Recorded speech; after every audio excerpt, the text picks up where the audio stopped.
Salli wa sallim ya salam ala nabi khairil anam wal ali wal sahbihi. Bismillahirrahmanirrahim. Alhamdulillahi rabbil alamin. Wassalatu wassalam ala ashrafil anbiya'i wal mursalin Sayyidina wa habibina Muhammadin wa ala alihi wa ashabihi ajma'in. Qala al-musannif al-imam Abu Hamid Muhammad bin Muhammad al-Ghazali rahimahullah wa nafa'ana bi'ulumih. Jalan usaha memperoleh niat ini, nah kayak apa cara untuk memperoleh niat? Umpamanya adalah bahwa ia menguatkan imannya,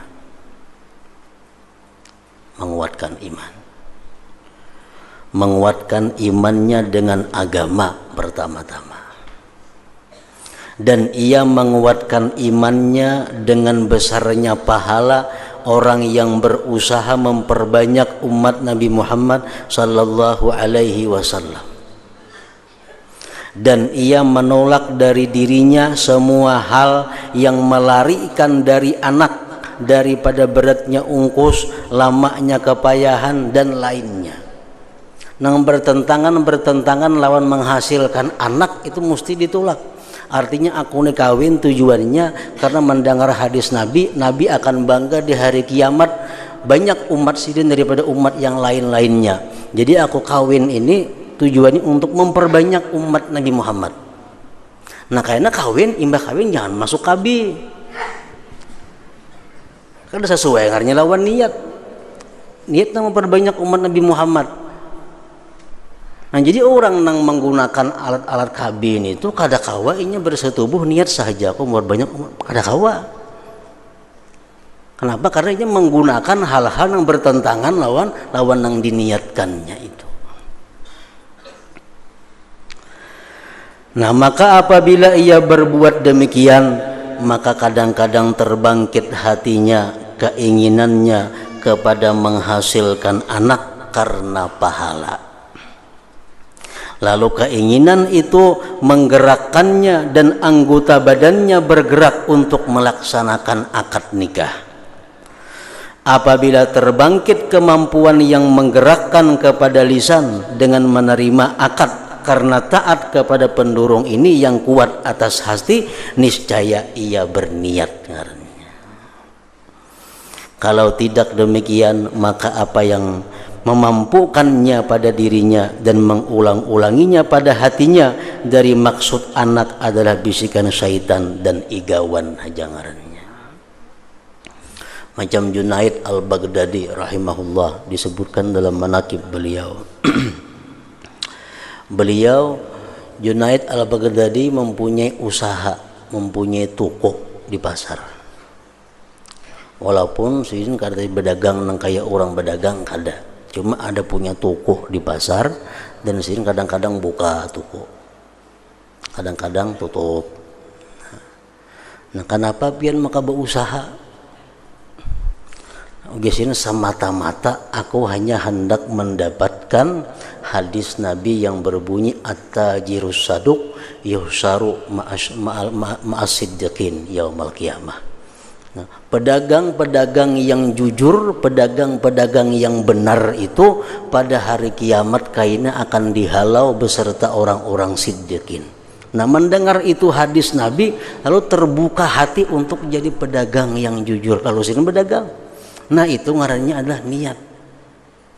Itu ngaran niat.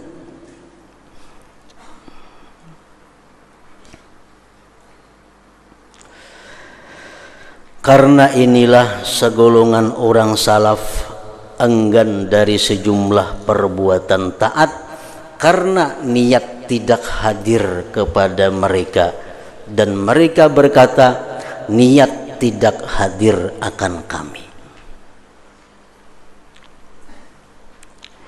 Sehingga Ibnu Sirin tidak mengerjakan salat jenazah atas Al-Hasanul Basri, dan ia berkata tidak hadir kepadaku niat. Hasanul Basri imam besar, tokoh tabi'in, wafat. Di situ ada juga ulama besar Ibnu Sirin. Ibnu Sirin kada umpat menyembayangakan jenazah Hasanul Basri. Takuni orang kan bapian kada umpat sembahyang jenazah. Aku justru belum ada niat lagi. Niatnya belum ada, nah ngapa niatku ke situ? Nah, karena niat tuh kada kawa diulah-ulah seorang. Niat tuh mesti langsung dari Allah Subhanahu wa taala. Nah, niatku belum ada. Amun niatnya aku kada turun, kada nyaman kayaknya disambat betul. Nah, itu nang kada nyaman, nang kada baik kayaknya. Jadi menghindari niat-niat nang seperti itu, menunggu niat dari Allah. Sebagian mereka memanggil istrinya dan ia menyisir rambutnya agar bawalah kemari sisir. Ini orang mengiau bini, ambilakan pang suroy. Maka istrinya berkata, apakah saya bawakan dengan cermin? Cerminnya pang nyenam bini. Lalu orang itu diam, kada menyahut. Lalu orang itu diam sesaat. Kemudian berkata, ya, bawa cerminnya juga. Lalu ditanyakan kepadanya tentang demikian. Kenapa ini lambatnya menyahut? Jadi cerminnya bawa akan kaju ajar nang bini. Lambatnya bang pian menyahut nang apa garang? Maka ia menjawab, saya mempunyai niat pada sisir. Dan niat tidak hadir kepadaku mengenai cermin tadi. Lalu saya berhenti sehingga niat itu disediakan oleh Allah Ta'ala. Nah, menunggu bercermin itu nah apa dulu niatnya mengambil cermin itu sudah ada niatnya, nah hanya minta ambilakan cermin tadi. Hammad bin Sulaiman meninggal dunia dan ia adalah salah seorang ulama Kufah. Lalu dikatakan kepada As-Sauri, apakah kamu tidak menghadiri jenazahnya? Maka ia menjawab, Sufyan Sauri menjawab, jikalau saya mempunyai niat, niscaya saya berbuat. Salah seorang dari mereka apabila ditanya tentang sesuatu amal kebajikan, maka ia menjawab, kalau Allah Ta'ala memberi rezeki niat kepadaku, maka saya perbuat. Tawus, salah seorang ulama besar, aulia Allah, Tawus tidak berbicara kecuali dengan niat. Dan ia diminta agar berbicara, maka ia tidak berbicara. Suruh orang ceramah, ada hakun ceramah. Dan ia tidak diminta berbicara, kada disuruh ceramah, maka ia mulai berbicara. Lalu ditanyakan kepadanya tentang demikian. Kenapa pian diminta orang ceramah, kada hakun ceramah, kada disuruh-suruh tengah ada ceramahnya. Maka ia menjawab, apakah kamu suka bahwa saya berbicara tanpa niat? Apabila hadir kepadaku niat, maka saya perbuat.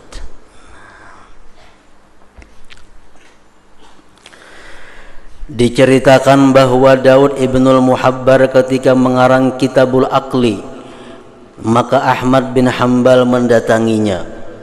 Lalu ia meminta kitab tersebut daripadanya.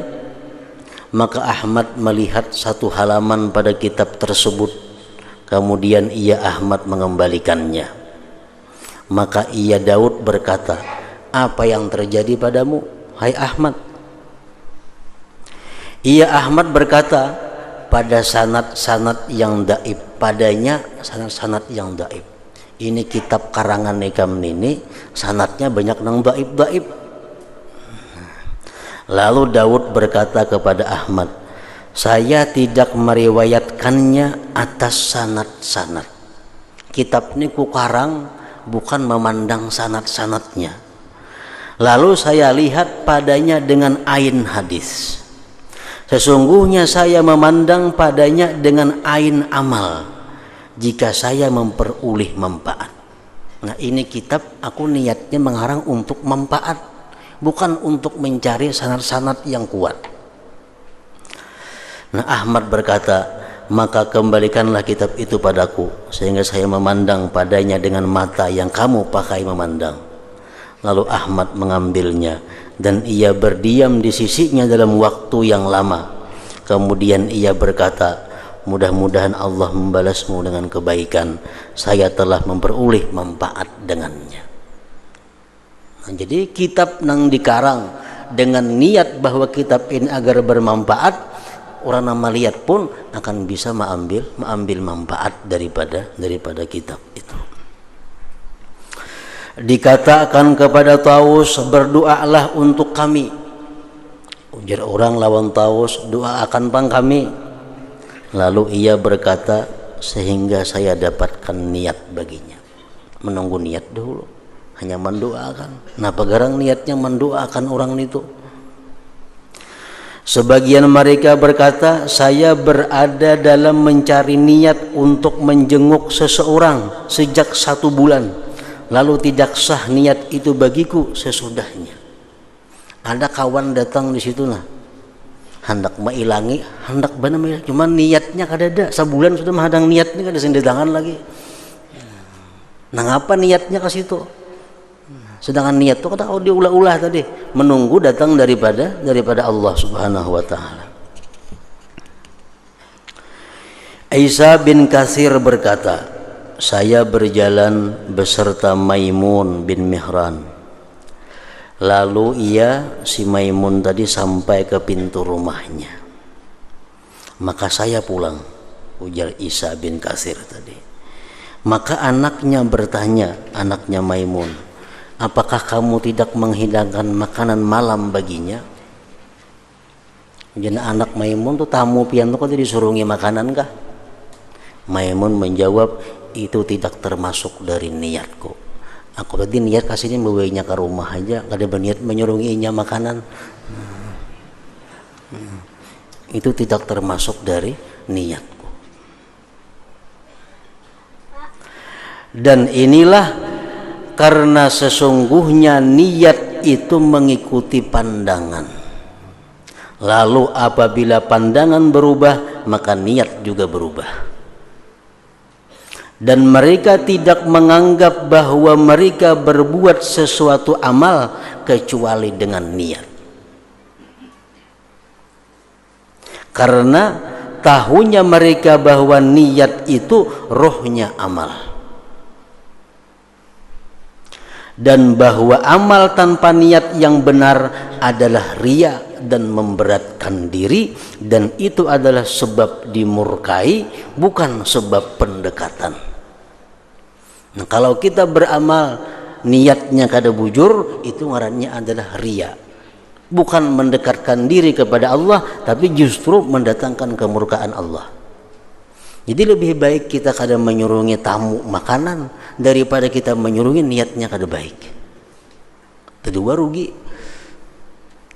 menyuruhi makanan, dosanya dapat.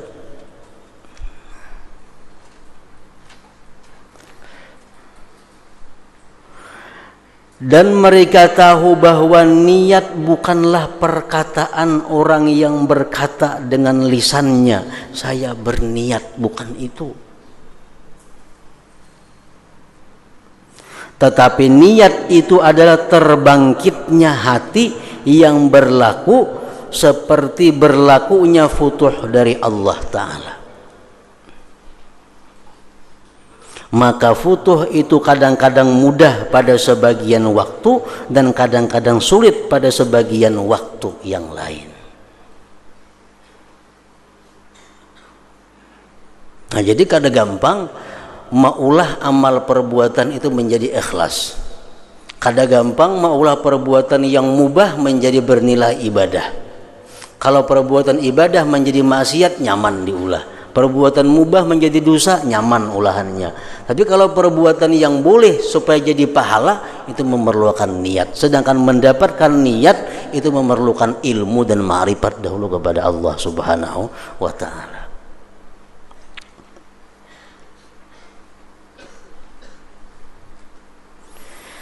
Memang barang siapa yang kuat dalam hatinya adalah urusan agama. Nah, kalau orang itu hatinya sudah berisi dengan urusan-urusan agama, maka dipermudah atasnya pada kebanyakan hal mendatangkan niat bagi kebaikan-kebaikan. Karenanya banyak tahu.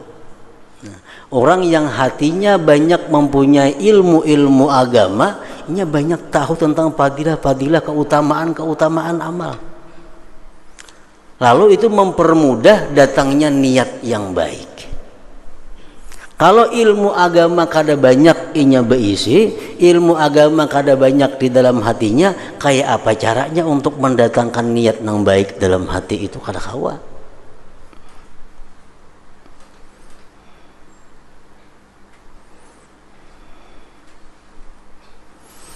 Barang siapa yang kuat dalam hatinya adalah urusan agama, maka dipermudah atasnya pada kebanyakan hal mendatangkan niat bagi kebaikan-kebaikan.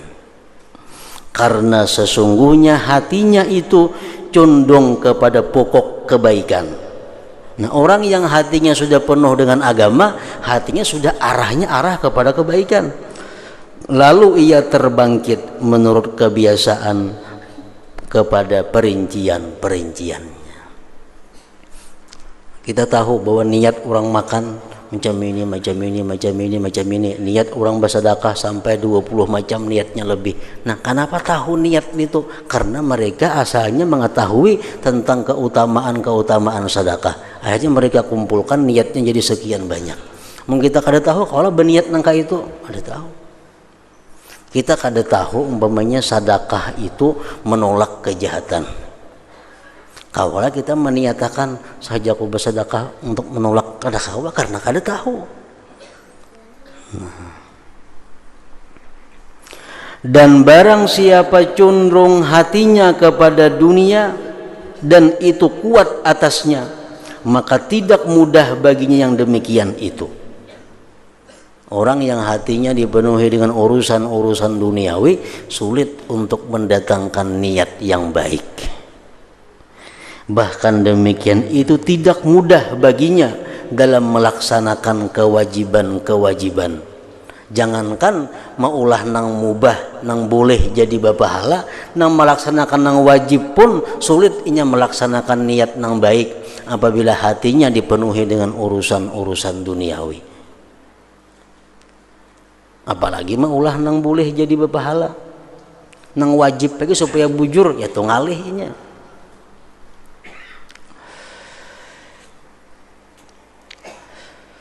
Bahkan demikian itu tidak mudah baginya dalam melaksanakan kewajiban-kewajiban kecuali dengan usaha yang sungguh-sungguh, dan puncaknya adalah bahwa ia mengingat neraka. Nah, teban lagi tujuannya. Kenapa aku sembahyang ini?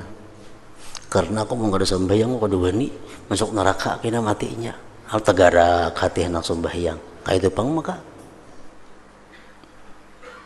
Dan memperingatkan dirinya akan siksanya atau kenikmatan surga dan menggemarkan dirinya padanya. Nah, itu niat-niat yang dipakai untuk menggerakkan kepada memperbuat yang wajib, menjauhi yang haram. Maka kadang-kadang terbangkit baginya pendurung yang lemah. Tahu bahwa memperbuat ini neraka. Satu, memperbuat ini supan ganal. Nah, kadang-kadang nang timbul justru supan ganalnya itu nerakanya halus. Orang kada wani mencuntan. Kenapa? Satu, masuk neraka. 2, masuk penjara. 3, taka surat kabar supan. Nang ganal justru masuk penjara itu nang takutan inya, supannya nang takutan inya, nerakanya kada seberapa takutan. Nah, maka kadang-kadang terbangkit baginya pendurung yang lemah. Maka adalah pahalanya menurut kadar keinginan dan niatnya itu. maka pahalanya menurut kadar keinginan dan niatnya. Inya berbuat nangka ini, terdorong napa inya melakukan ini, pahalanya ada, dipuji orang ada, disanjung orang ada. Nah, terkadang nanggana dalam pikirannya itu adalah memikirkan sanjungan orang, itu yang penting. Yang penting pujian orang, pahala nomor 2. Kalau aku bersedekah misalnya berwakaf 10 juta diumumkan, nah pahalanya ada. Dan aku dipuji orang, dan aku disanjung orang, aku dicap orang sebagai orang nang penyumbang nang sosial. Nah, macam-macam niatnya. Terkadang nang niat pahala itu jadi halus, nanggana dalam hatinya dorongannya justru karena mencari pujian-pujian tadi. Nah, maka adalah pahalanya itu menurut kadar keinginan dan niatnya itu. Adapun taat atas niat mengagungkan Allah Ta'ala karena berhaknya untuk ditaati dan disembah, maka demikian itu tidak mudah bagi orang yang gemar pada dunia. Kada mudah. Orang yang gemar kepada dunia, sembahyangnya itu karena menjunjung perintah Allah, itu ngalih. Orang yang gemar kepada dunia, inya mengeluarkan zakat karena menjunjung perintah Allah, itu sulit. Berniat macam itu, paling-paling takutan kalau masuk neraka, munnya kada. Takutan kena usahanya bangkrut kah, habis berkahnya kah. Nah, bagi orang-orang yang sudah hatinya gemar kepada dunia itu, melaksanakan yang wajib tuh niat menjunjung perintah Allah itu pun ngalih sudah itu. Apalagi maulah pekerjaan nang boleh-boleh supaya jadi ibadah, makin yang ngalih lagi. Nah, kalau hati-hati mereka sudah dipenuhi oleh gemar kepada dunia. Adapun taat atas niat mengagungkan Allah Ta'ala karena berhaknya untuk ditaati dan disembah, maka demikian itu tidak mudah bagi orang yang gemar pada dunia. Ada mudah. Dan ini adalah niat yang mulia dan tertinggi. Orang sembahyang bisa tujuannya karena menjunjung perintah Allah. Orang sembahyang tujuannya bisa mengharapkan surga Allah. Orang sembahyang tujuannya bisa takutan masuk neraka. Nah, untuk mencapai niat nang menjunjung itu saling ngalihan bagi orang-orang nang cinta kepada dunia.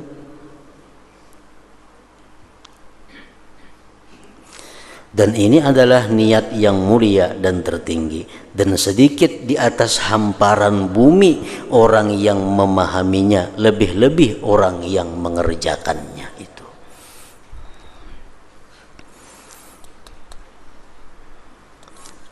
Nah, jadi artinya bahwa pengertian niat itu adalah dorongan yang membuat kita bergerak, dorongan yang membuat kita memakai, dorongan yang membuat kita membeli, dorongan yang membuat kita meninggalkan, dorongan yang memperbuat kita melakukan, itu adalah niat. Masalah nang hendak berbuat itu kayaknya kita hadirkan kembali, saja aku berbuat untuk ini, itu hanya sekedar untuk menghadirkan niat-niat yang telah lalu.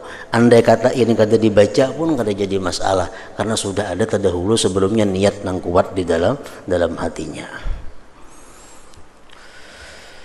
Nah, kemudian niat manusia dalam melaksanakan taat itu bermacam-macam.